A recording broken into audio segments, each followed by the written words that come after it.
When it comes to American life in the 19th century, slavery was an unavoidable fact. So we're going to spend some time in this video just understanding how slavery intertwined itself into American life.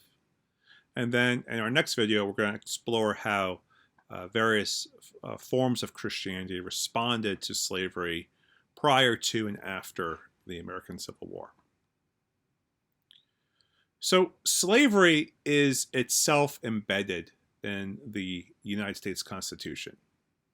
Article 1, Section 2 reads, "Representatives and direct taxes shall be apportioned among the several states, which may be included within this Union, according to their respective numbers, which shall be determined by adding to the whole number of free persons, including those bound to service for a term of years, and excluding Indians not taxed, 3/5 of all other persons." So what you have here is the attempt by the 13 founding states of the United States trying to lay out a formula for how representation in Congress ought to work, and how a taxation system and distribution of funds should work in a new republic. And so what they argue is that you calculate all the number of free persons, including those who are serving as indentured servants, but you exclude those indigenous people, Native Americans, who don't live within the boundaries of state governments, but rather live on their own recognized lands. They are excluded. And then 3/5 of all other persons. And that 3/5 of all other persons would be enslaved Africans. And they then count as less than equal to a free person, typically a white person, for the apportionment of congressional seats. And this was a way to balance out the power that southern states, which had more slaves than the northern states, would have. So, for example, Virginia would have dominated Congress if all of its enslaved population was counted. In 1770, Virginia had 187,000 slaves out of a population of 447,000 people. Another way of looking at that is that 41% of the population of Virginia was comprised of enslaved people. And as the shift towards agricultural production moves southward with the development of cotton, this imbalance would have created issues in Congress. And so in some ways, this compromise, this 3/5 clause, as it were, in some ways represents northern states trying to lessen the weight of an enslaved person in these calculations.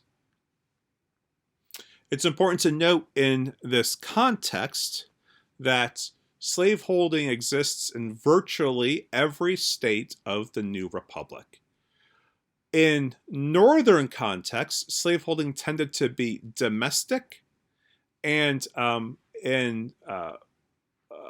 more in the context of production of goods, and less in the large-scale agricultural productions required in more southern agrarian economies. So this is what leads to the growth of enslaved populations in southern states and the gradual elimination of enslaved peoples in northern states by the third or fourth decade of the 19th century, depending on which location you're looking at. Of course, there were states that fought for the Union, like Kentucky, that continued to enslave people even during the Civil War. This Article 1, Section 2 of the U.S. Constitution is overturned by the 15th Amendment in 1870. It's interesting to note that people who would argue for constitutional originalism would have to contend with this original clause in the U.S. Constitution if they wanted to use that legal theory.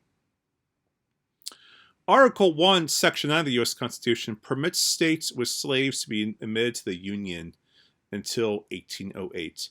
And after that, this becomes a significant point of contention whether slave-holding states could be admitted to the Union. Article 4, Section 2 allows for the return of escaped enslaved people to their owners. So this is really important to underline. Enslaved people were legally categorized as property first and not as citizens. So the rights of citizenship did not extend to enslaved people. Rather, they are regarded as property and so could be retrieved as such. The 13th Amendment that overturned slavery in 1865 eliminates both of these sections of the U.S. Constitution. But the problem of slavery persists as the U.S. Grows. In 1808, Congress bans the international slave trade. That is, technically, ships from Africa could no longer dock at wharves, whether in Charleston, South Carolina, New Orleans, Mobile, even a place like New York. They can no longer dock and unload their slave cargoes. But what this does then is just lead to a flourishing of a domestic slave trade. So in 1808, there are 645,000 enslaved people in the United States. By 1860, there are 4 million enslaved people out of a total population of 31.4 million people. So it's just a massive growth in the enslaved population. And it seems that up to 50% of all economic activity is supported by the labor of enslaved people. So this domestic slave trade is really a horrifying fact. You will have children torn away from their mothers, even as young as 6 weeks old, I've heard in some accounts. Families will be split up.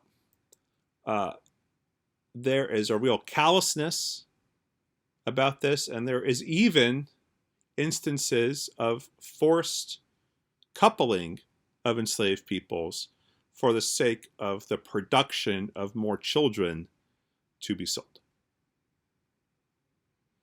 We even have our phrases like sold down the river is a reference to being sold down rivers like the Alabama River.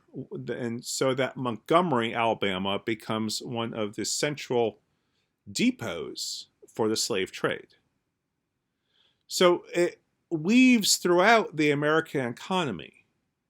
Even in places like Rhode Island profits greatly. New York City profits greatly. We'll return to some of this later. In 1820, the Missouri Compromise was passed to deal with this problem of whether or not slave states can be admitted to the Union. The compromise banned slavery in all states that had been acquired out of the Louisiana Territory that was purchased under Thomas Jefferson, except for the Arkansas Territory and the new state of Missouri. This creates real tension in border states then, like between Kansas and Missouri, for instance. Later, when Texas is admitted to the Union, it's admitted to the Union as a slave state. In 1850, the Fugitive Slave Act is passed, which forces federal marshals in free states to return escaped enslaved people, so that an enslaved person living in Boston or Vermont could be hunted down by bounty hunters or could be identified as such to federal marshals, and the federal marshals would be compelled to return them across state lines to return to slavery. Around this time in the 1850s, it's estimated that right on the edge of the outbreak of the Civil War, slaves are worth $1.3 billion in money from that time. It would be even more in today's dollars, and thus are worth about 20% of the national wealth. Again, slavery filters through all aspects of American society, so that your early investment banks and insurance companies in places like New York City and Hartford, Connecticut are developing money off of speculation in either enslaved people themselves or in the goods that they produce, especially cotton. And insurance policies are being taken out on enslaved people. This is not simply a Southern issue. Every state in the Union, to one degree or another, is implicated in the slave trade and the practice of slavery. Indeed, abolitionists try to embark on a campaign of boycotting slave-produced cotton. The effort to live without wearing slave-produced cotton was actually quite difficult, which again shows how this permeates every facet of American life during this time period. In 1854, there's an effort to repeal slavery in Missouri in something known as the Kansas-Nebraska Act. This actually leads to very violent militia battles all along the Kansas-Nebraska border. Furthermore, in Missouri, the Supreme Court in the Dred Scott versus Sanford decision overturns this act of this effort to repeal slavery and rules that African Americans in Missouri did not have the right to citizenship. So this really underlines the question of what will this country do about the condition of the enslaved? These disputes over the conditions of the enslaved is what leads to increasing tensions between the federal government and states, especially the southern agrarian states, that leads to the secession and the creation of the Confederacy and the outbreak of the Civil War in 1861.